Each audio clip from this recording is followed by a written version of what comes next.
We're now going to turn from the ancient Near East to ancient Greece. The history and literature of ancient Greece, of course, is vast, and this history and literature has had enormous formative influence in the development of modern civilization. We're picking out only three key figures: Solon, Plato, and Aristotle, and we're focusing only on a very small sampling of their thought about law and society. Specialists could complain, not unfairly, that our brief tour doesn't do justice to any of these figures, much less to the entire period. Our goal, however, is limited to two objectives. First, we want to explore whether, or in what sense, these ancient Greek thinkers related their understandings of law to the gods or some other source of transcendent truth. Second, and relatedly, we want to highlight some themes that will reappear when Jewish, Christian, and Islamic thinkers later engage with the legacy of the Greeks. Ancient Greek history can broadly be divided into the Dark Ages, the Archaic, Classical, Hellenistic, and Roman periods, and late antiquity, marked by various pivotal events. Our first thinker, Solon, was a statesman in Athens during the Archaic period. He's considered one of the 7 sages of ancient Greece. The law in Athens prior to Solon's reforms was embodied in Draco's code. Draco, who died about 30 years before Solon was born, is regarded as the first legislator in ancient Greece. Prior to Draco's code, law was transmitted orally, a process that could be easily manipulated by the aristocratic classes who enforced the law.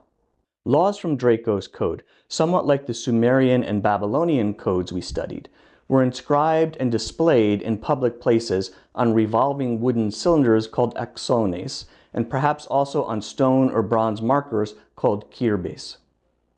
Draco's code, then, was at first considered a step forward from the arbitrary oral law. In contemporary rule of law terms, we can see in the creation of Draco's code the importance of public promulgation of law in a stable form that is accessible to everyone. Unfortunately, though, Draco's code prescribed the death penalty for almost every offense. For this reason, we still refer to overly severe laws or rules as draconian. Prior to Draco's code, and still under Draco's code, there was economic and political instability that concentrated power in the hands of a few wealthy autocratic tyrants while many people fell into debt, servitude, and slavery. When Solon was chosen as archon, chief magistrate of Athens in 594 BCE, he repealed Draco's laws and instituted debt reforms. Solon's reforms came to be called the Sysakthia, the shaking off of burdens, from seo, shake, and akthos, burden. We don't have full texts of any of Solon's laws or other writings.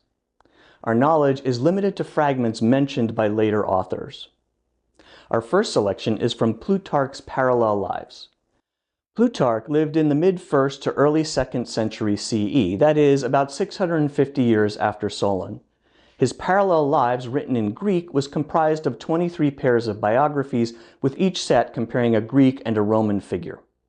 The life of Solon is paired with the Roman Publius Valerius Polycula, who helped overthrow the monarchy to establish the Roman Republic in 509 BCE.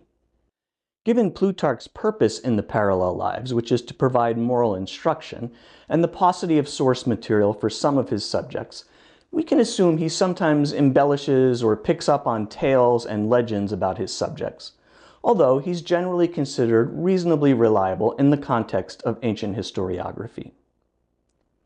The first excerpt from chapter 5 of Plutarch's Life of Solon pictures Solon meeting with Anacharsis, a Scythian prince who traveled to Greece.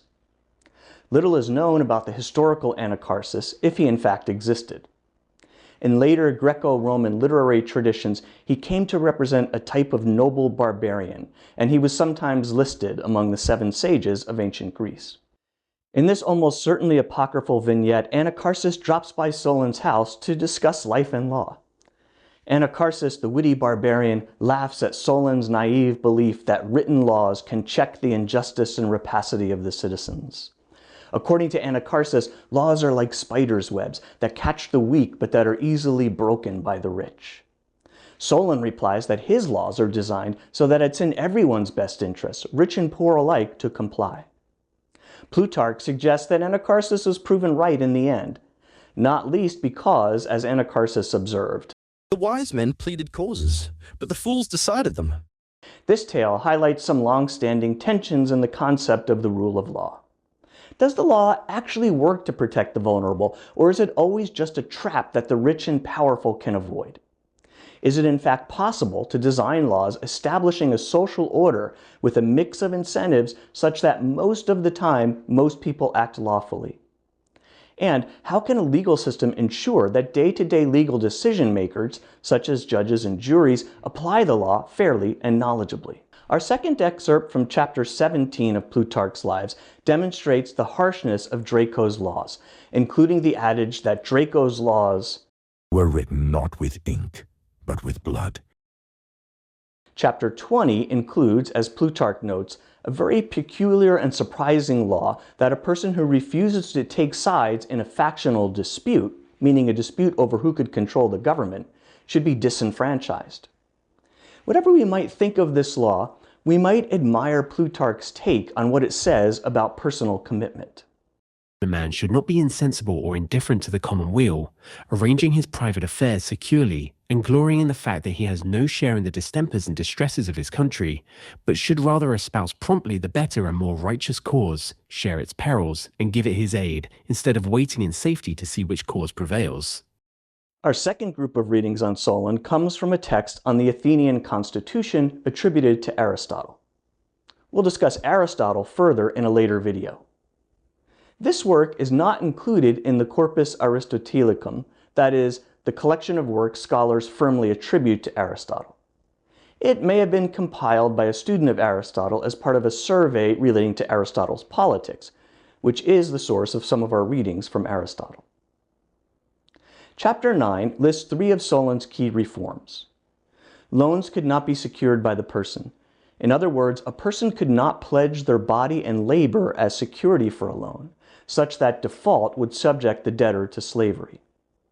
Second, anyone could plead for remedies for injured persons. In other words, there was a right to petition the courts. Third, important disputes would be decided by a jury based on general legal principles. As we'll see when we discuss Plato and Aristotle, Solon's reforms did not do away with slavery altogether. Indeed, slavery was foundational to the ancient Greek social order and economic structure. But you can see in these reforms attributed to Solon the very ancient roots of 3 pillars of the rule of law: personal freedom, the right to petition the government for redress, and the right to a jury trial. Chapter 10 notes that Solon stabilized weights and measures. Recall that standardization of weights and measures and securing trade routes were also among the key accomplishments claimed by Hammurabi. Chapter 11 highlights a contrast between Solon and some other Greek philosophers, notably Plato. Plato argued for the common ownership of property and communal child-rearing. Aristotle disagreed. Here, Aristotle or his student reminds us that Solon neither instituted common property nor designed a system in which elite tyrants could control all property rights. As we'll see throughout the year, the relationship between the common good and private property rights is central to any concept of the rule of law. The rule of law requires enforceable private property rights, and at the same time, it recognizes that private property rights always exist within the broader matrix of the common good. Chapter 12 includes excerpts of poetry attributed to Solon. For to the people gave I grace enough, nor from their honour took, nor proffered more, while those possessing power and graced with wealth, these too I made to suffer naught unseemly. I stood protecting both with a strong shield, and suffered neither to prevail unjustly. Notice how, in many ways, these lines resemble the accolades Urnamu and Hammurabi gave themselves.